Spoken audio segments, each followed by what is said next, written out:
Hello, xin chào các bạn đã quay trở lại với review 5 phút. Ở cuối tập 23, đang trong lúc uống trà, Diệp Phàm đã bị Hàn trưởng lão tìm được. Ngay lập tức, anh ấy định chạy trốn nhưng đã bị lão đầu kia bắt lại và dẫn đi. Rất nhanh, khi bình minh ló dạng, Hàn trưởng lão cùng Diệp Phàm đã đi tới một khu rừng hoang vắng, tiến về phía sơn cốc nơi hắn luyện chế đan dược. Thế nhưng, cũng đúng vào lúc này thì ở phía xa, một bóng người nhanh chóng bay vọt tới, nhìn kỹ mới thấy đây chính là Khương Phong. Thế vậy, Hàn trưởng lão liền kéo Diệp Phàm lùi lại phía sau, thế nhưng cái tên Khương Phong kia rất mạnh. Ngay lập tức, thanh âm hắn ta vang lên quát: "Để tên thiếu niên này xuống!" Nghe vậy, Hàn trưởng lão sắc mặt cũng liền biến đổi. Tuy nhiên, ông ta không buông tha dễ dàng như vậy được. Thấy thế, Khương Phong tức giận, trong tay hắn ta, một ngọn giáo sắc nhọn cũng liền xuất hiện. Cầm nó, hắn ta liền phóng thẳng về phía Hàn trưởng lão.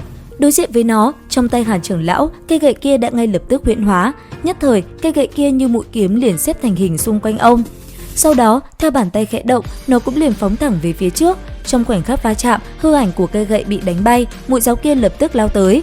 Thế nhưng, khi nó đến sát người, Hàn trưởng lão đã kịp thu cây gậy của mình về để chống đỡ đòn công kích kinh khủng kia. Trong khoảnh khắc va chạm, những tiếng leng keng vang dội, tia lửa bắn ra tứ phía, mũi giáo kia liền chấn bay Hàn trưởng lão lui lại. Sau đó, thu lại mũi giáo, thân thể Khương Phong rời khỏi lưng ngựa, ngay lập tức hắn ta liền phóng thẳng về phía Hàn trưởng lão. Tung ra một cước, hắn ta liền đạp bay Hàn trưởng lão về phía xa. Cũng nhờ vậy, Khương Phong đã bắt được Diệp Phàm, bàn tay liền nắm lấy cổ của anh ấy. Lúc này, tình huống là vô cùng nguy hiểm, Diệp Phàm bị bắt lại, còn Hàn trưởng lão, ông ta đã bị tên kia chấn bay ra xa.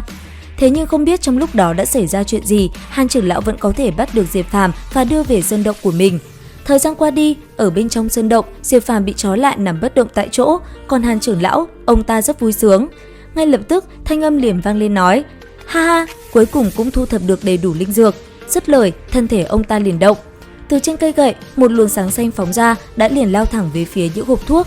Khi nó đi đến đâu, những chiếc hộp thuốc kia cũng mở ra đến đó. Trong động phủ, ánh sáng nhiều màu sắc của các loại dược liệu khác nhau không ngừng lưu chuyển, mùi thơm ngát như thấm đượm cả vào lòng người. Mang theo vẻ mặt vui sướng, Hàn trưởng lão liền đi về phía Diệp Phàm. Sau đó chậm rãi ngồi xuống, hắn ta liền dùng tay sờ vào thân thể của nam nhân kia. Lúc này, Diệp Phàm vô cùng sợ hãi, thế nhưng sắc mặt lại ngập tràn sát ý. Tuy nhiên, anh ấy cũng không thể làm gì. Còn Hàn trưởng lão, sau khi kiểm tra thân thể Diệp Phàm, ông ta cũng liền hành động, lấy cỗ hấp lực quỷ dị, ông lập tức đưa Diệp Phàm vào một nồi thuốc. Sau đó, từ trên cao, những chiếc nồi chứa đầy dược liệu đã liền đổ xuống nhấn chìm thân thể Diệp Phàm trong dòng nước xanh thẳm. Chưa hết, sau khi hoàn thành bước đầu tiên, trên tay Hàn trưởng lão, cây gậy kia đã liền phóng ra một đạo ánh sáng xanh về phía trước, bắn về phía Diệp Phàm. Bởi vậy, Diệp Phàm đã bị thương, máu trên người đã liền loang ra, hòa vào cái nồi thuốc. Thế nhưng Hàn trưởng lão vẫn tiếp tục ra tay. Nhanh chóng lấy ra những loại dược thảo chân quý, ông ta liền bỏ nó vào bên trong chiếc nồi đang ngâm thân thể Diệp Phàm ở đó.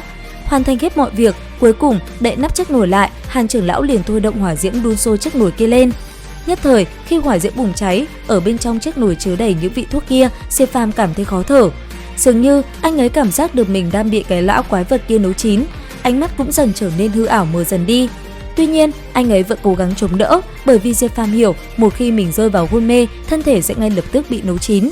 Dần dần, khi Diệp Phàm sắp hoàn toàn mất đi ý thức, trong cơ thể bỗng xuất hiện một dòng nước nhỏ, mấy trăm chữ cổ theo đó chảy ra ngoài. Nhưng theo đó, Diệp Phàm dần tỉnh táo lại, trong lòng cả kinh, cổ kinh đã giúp cơ thể mình thanh tỉnh lại. Không những thế, còn thủy hỏa bất xâm. Diệp Phàm ngồi yên không động đậy, vận chuyển huyền pháp của đạo kinh, ngồi trong dược đỉnh mà hấp thụ sinh mệnh tinh hoa. Cũng nhờ vậy, anh ấy đã nhìn rõ ràng mọi thứ. Chứng kiến đóa dược thảo chân quý trước mắt, Diệp Phàm liền cho vào miệng và nhai nó.